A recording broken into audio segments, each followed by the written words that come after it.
My sister bragged, "I'm the golden child, Mom said so." So I let her bask in it, until the will revealed everything was in my name. Guess gold tarnishes fast. My name's Daniel, 32 years old, male, and I swear my hands are still shaking as I type this. My sister Claire, 29 years old, female, has been my shadow and my storm since childhood. We grew up under the same roof, same parents, same dinners where Dad would hum through his mashed potatoes and Mom would sip wine like it was medicine. But you'd think Claire and I came from different universes. Claire was always the golden child. Not in the, oh, she got good grades way. No, it was the crown Mom placed on her head every damn day. Claire's my angel. Claire's destined for greatness. I was just there. Daniel, the filler son. Daniel, the background noise. I learned to live in her glow while being burned by it. Claire loved the title. She fed on it. In middle school, she forged my report card once, and when I confronted her, she laughed in my face.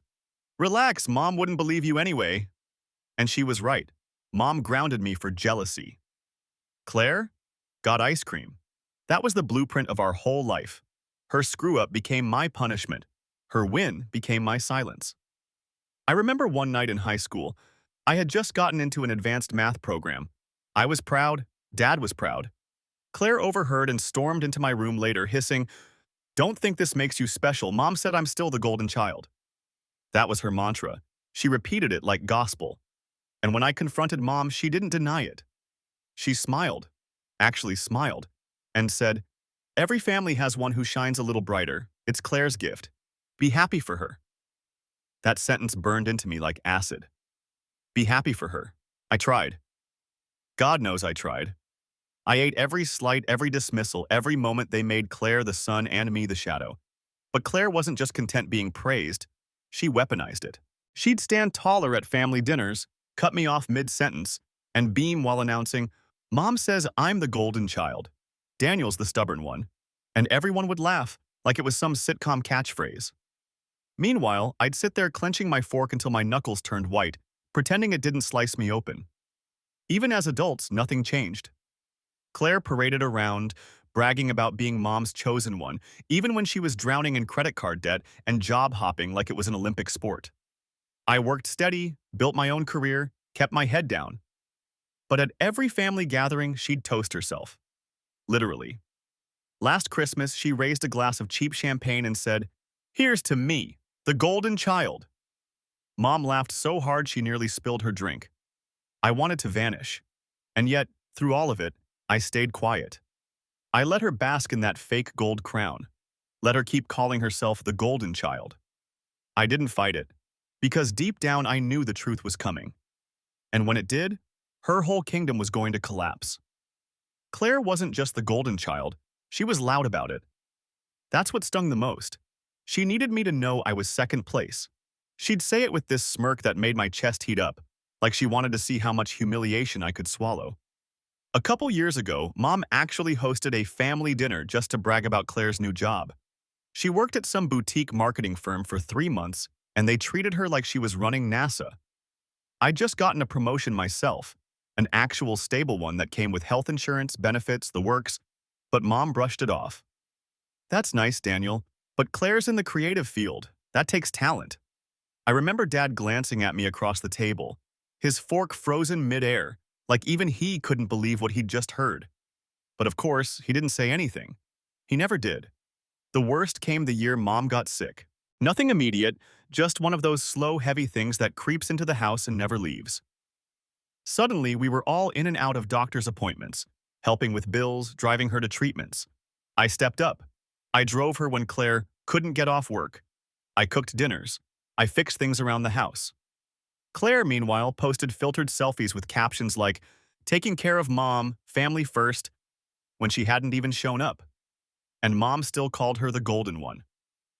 Still. One night, I was leaving the hospital with Mom after a long day. She was exhausted, leaning on me as I walked her to the car. And Claire FaceTimed. Mom's whole face lit up like a Christmas tree. She pushed me away, literally waved me off, so she could hold the phone and coo over Claire's big news. Claire was moving in with a boyfriend she'd known for 3 weeks. Mom cried like she'd won the lottery. Me? I was standing there holding Mom's purse, invisible again. I think that was when something inside me cracked. Not broke. Cracked. Like a hairline fracture you don't notice until it starts spreading. Claire noticed it too, I think. She started doubling down. Every family gathering, she'd look at me across the table and say, "Daniel, don't be jealous. Some of us are just born with the golden touch." Mom would laugh, Dad would clear his throat, and I'd feel that fracture spreading deeper. Then came the will. Mom had been quietly putting it together for months, and Claire bragged nonstop about how she'd be handling the estate. She'd say things like, "Don't worry, Daniel, I'll make sure you get something. I mean, Mom trusts me to handle the big stuff." That night, her voice sharp in my memory, Claire actually leaned across the table and whispered, "Mom told me everything's mine. Guess gold shines brighter than hard work." I didn't argue, didn't roll my eyes, didn't tell her what I knew. I just let her bask in it. Because if Claire thought she was standing in the spotlight now, she had no idea how dark it was about to get when the truth came out. Don't forget to subscribe. By the time Mom's health really started slipping, Claire had practically anointed herself queen of the family. She'd strut around the hospital in designer knockoff heels, carrying Starbucks cups like trophies, telling anyone who'd listen, "I'm the golden child. Mom said so. I'll be taking care of everything once she's gone."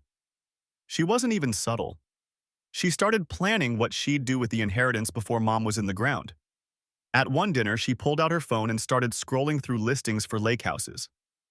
"Mom wanted me to have something nice," she said, looking at me with that smug little grin. "I'll invite you over, Daniel. Maybe, if you behave." I wanted to grab the glass in front of me and smash it against the wall, but I didn't. I sat there and let her gloat. Because the truth? I had already seen the paperwork. I was the one Mom trusted, not her. The cruel part is, Claire believed it down to her bones. She posted Instagram stories about future renovations like she was already rich. She told Dad to stop worrying about bills because my inheritance will cover everything. She even bragged to her boyfriend, Ethan, some scrawny guy with a vape addiction, that they'd soon be living the high life.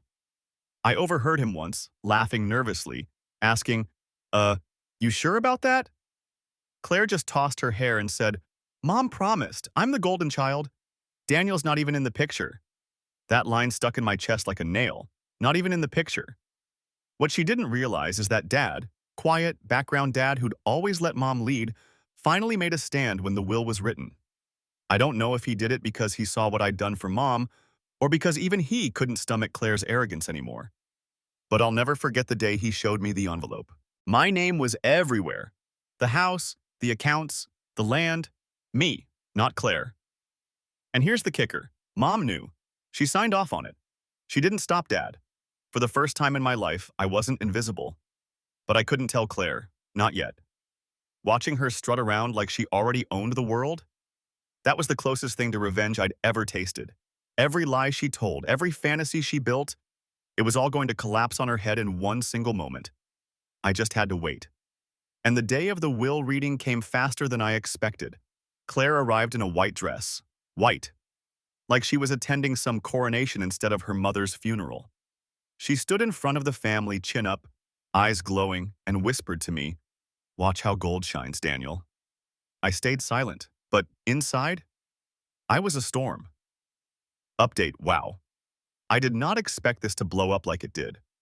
I honestly thought maybe a handful of people would read my rant about growing up in Claire's shadow, but y'all came out swinging. I've read every comment, yeah, even the ones calling me petty for staying quiet, looking at you, you spicy cabbage, 94. And let me just say, some of your takes cracked me up. One person suggested I should have started charging Claire rent every time she bragged about her future house. Another said, just hand her a golden participation trophy at the will reading. Y'all are brutal, and I love it. But a lot of you also hit me right in the chest when you said it wasn't just favoritism, it was emotional abuse. That word stuck. Abuse. I've never called it that out loud, but reading your comments, it made sense. That's what it felt like growing up invisible, constantly undermined, like death by 1,000 cuts. A bunch of people asked, why didn't I say anything sooner, especially when I found out about the will? Truth? Because watching Claire build her little empire of delusions was the sweetest, slowest revenge I could have asked for. If I'd told her ahead of time, she would have spun it, played the victim, maybe even guilt-tripped Dad into changing things. But by letting her brag, letting her believe, I made sure the fall would hurt. And oh, it hurt. The will reading was yesterday. I still feel like my ears are ringing from Claire's scream. Y'all wanted fireworks? You got 'em. She came in acting like she was auditioning for a reality TV show, hugging relatives she hadn't called in months, announcing plans about renovating Mom's kitchen like it was already hers. I kept my face stone cold while Dad and the lawyer shuffled papers. My stomach was a knot, but under it was this dark little thrill. And when the lawyer started reading, naming me, Claire's face cracked. First confusion, then shock, then rage. She interrupted, waving her hands, saying, No, there's a mistake. Mom said I was the golden child. She promised me everything. The lawyer didn't even flinch, just kept reading line by line while Claire got redder and redder. By the time he finished, she was sobbing, gasping like the air had betrayed her. And then she snapped. I'll tell you exactly what went down after because it wasn't just yelling. Claire escalated in a way that left everyone frozen. Let's just say, property was destroyed. The silence after the lawyer finished was deafening. You could hear the tick of the old clock on the wall, the shuffle of papers, even someone clearing their throat in the back. But the loudest thing in the room was Claire's breathing, ragged, uneven, like she was trying to hold back an animal inside her chest. Then she snapped. Her chair screeched back so hard it tipped over. No! She screamed, pointing at the lawyer with a trembling hand. You're lying. This is wrong. Mom told me. I'm the golden child. She promised it was all mine. The lawyer, bless his stone-cold composure, just adjusted his glasses and said, Ma'am, your mother and father were both very clear in their instructions. That's when Claire grabbed the binder full of papers from the table and hurled it across the room. It smacked the wall and exploded in a shower of documents. My aunt gasped. Someone's coffee cup shattered, and all I could do was sit there, jaw tight, watching her unravel. She rounded on me next. This is your fault, Daniel, she shrieked. Her face was blotchy red, mascara streaking down her cheeks like war paint. You manipulated them. You poisoned them against me. Before she could finish, she picked up a framed photo of Mom and Dad and smashed it against the floor. Glass everywhere. People jumped up trying to calm her down, but Claire was beyond reason. She was sobbing and laughing at the same time, this horrible sound that made the hair on the back of my neck stand up. Mom said I was the golden one, she wailed, picking up shards of the broken frame with bare hands, cutting herself without even flinching. Blood dotted the carpet as she clutched the photo. She said it was mine. It's supposed to be mine. Dad finally stood up, quiet, passive Dad, and put a hand on her shoulder. Claire, he said softly, it wasn't about who was golden. It was about who showed up. I swear the room went still. Claire's face twisted, like she'd just been slapped. Then she shoved him, hard. Dad stumbled back against the table, his glasses slipping down his nose. Gasps filled the room. That was the line for me. I stood up so fast my chair toppled. Enough, Claire. My voice shook, but not from fear, from fury. You want to break things? Fine. But don't you ever put your hands on Dad again. She froze, chest heaving, eyes wide like she didn't recognize me. For the first time in my life, she looked small, pathetic even. But then just as quickly, she laughed, a jagged, bitter sound. You think you've won, Daniel? You think this makes you better than me? She stepped closer, glass crunching under her heels. I'll ruin you. I'll take what's mine, one way or another. Her words echoed in the room long after she stormed out, leaving a trail of blood and broken glass behind her. And the crazy part? I believed her. Because knowing Claire, this wasn't the end. This was just the beginning of her war. The week after the will reading was pure hell. Claire didn't just sulk, she declared war. It started small, with calls and texts that wouldn't stop. I'd wake up to 30 missed calls, voicemails of her sobbing, screaming, whispering threats. One night at 2 a.m., she left a message that still makes my skin crawl.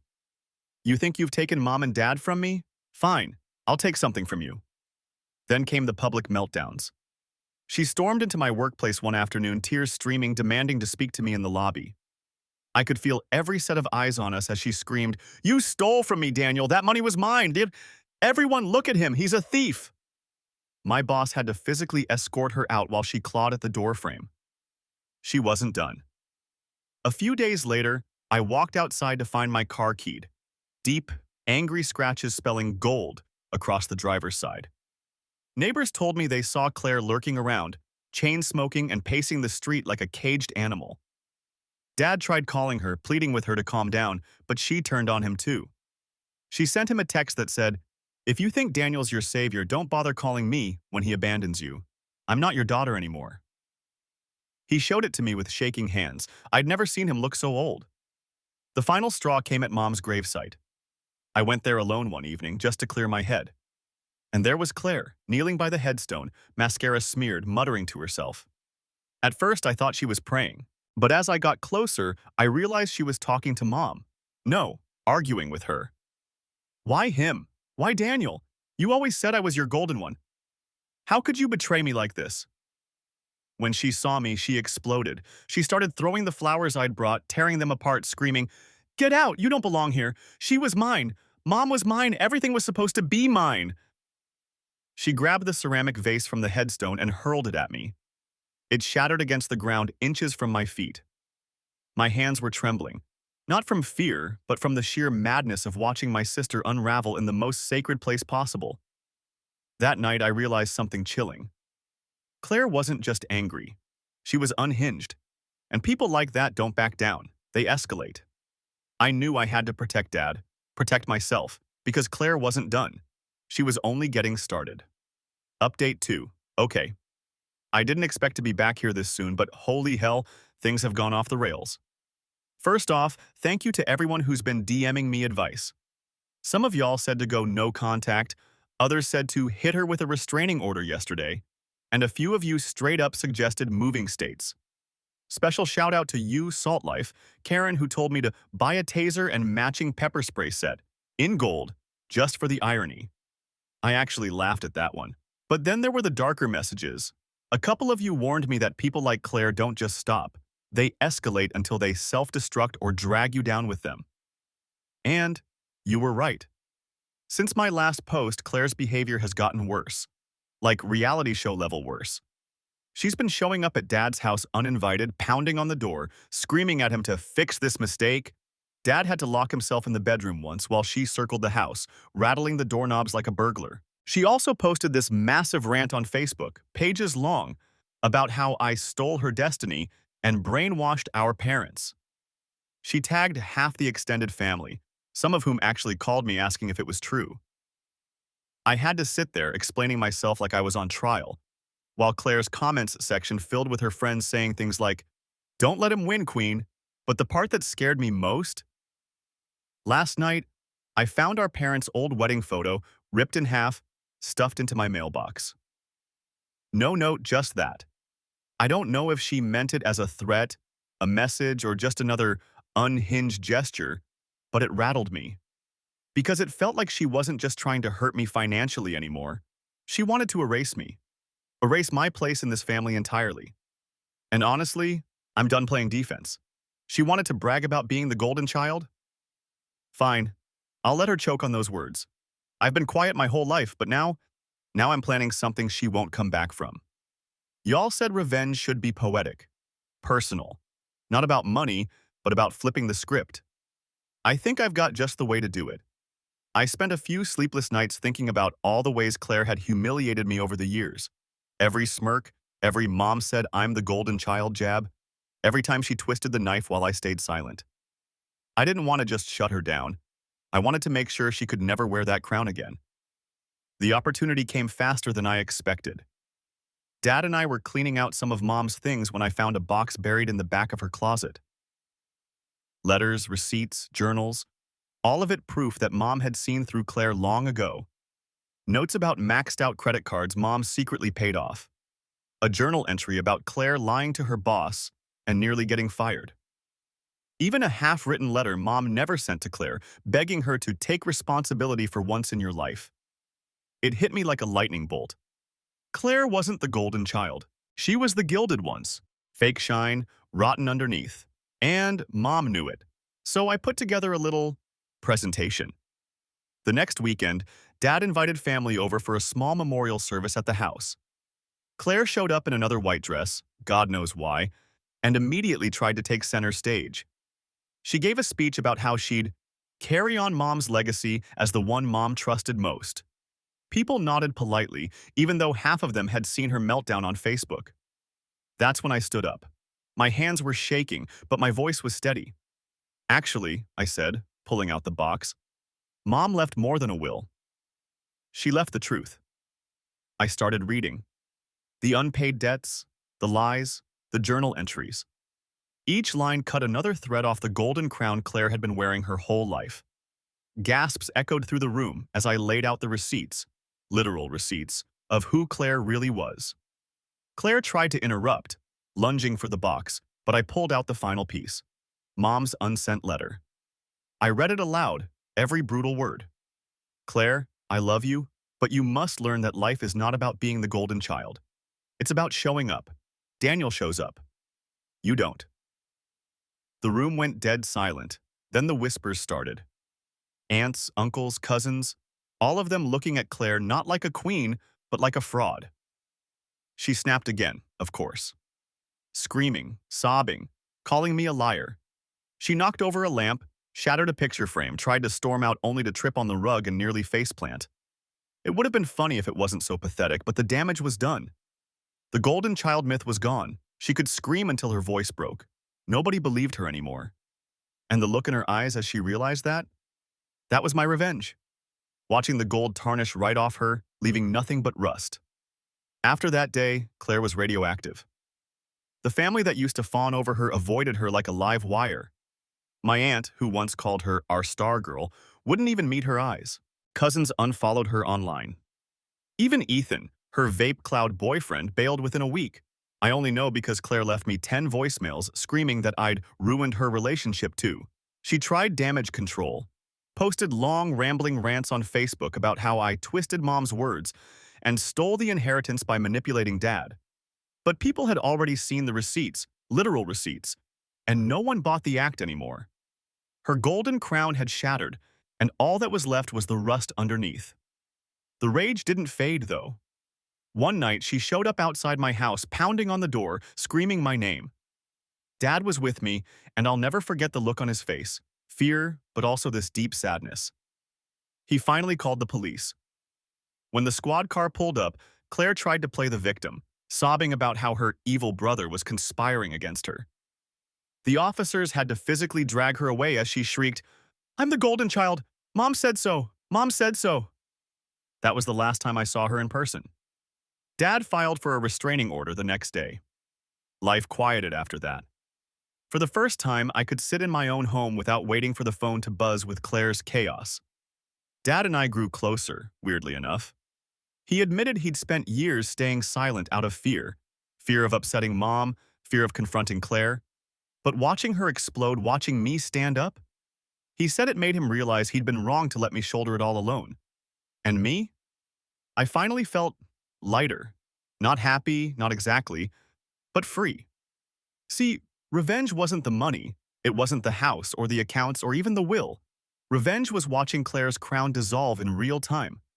Revenge was hearing Mom's own words strip her of the title she'd shoved in my face my whole life. Revenge was finally being seen. Sometimes, late at night, I think about that last moment. Claire screaming, "Mom said I'm the golden child!" As the cops pulled her away, and I smile. Because for once, everyone saw the truth. Gold tarnishes fast. And Claire? She was never gold, just fool's gold all along.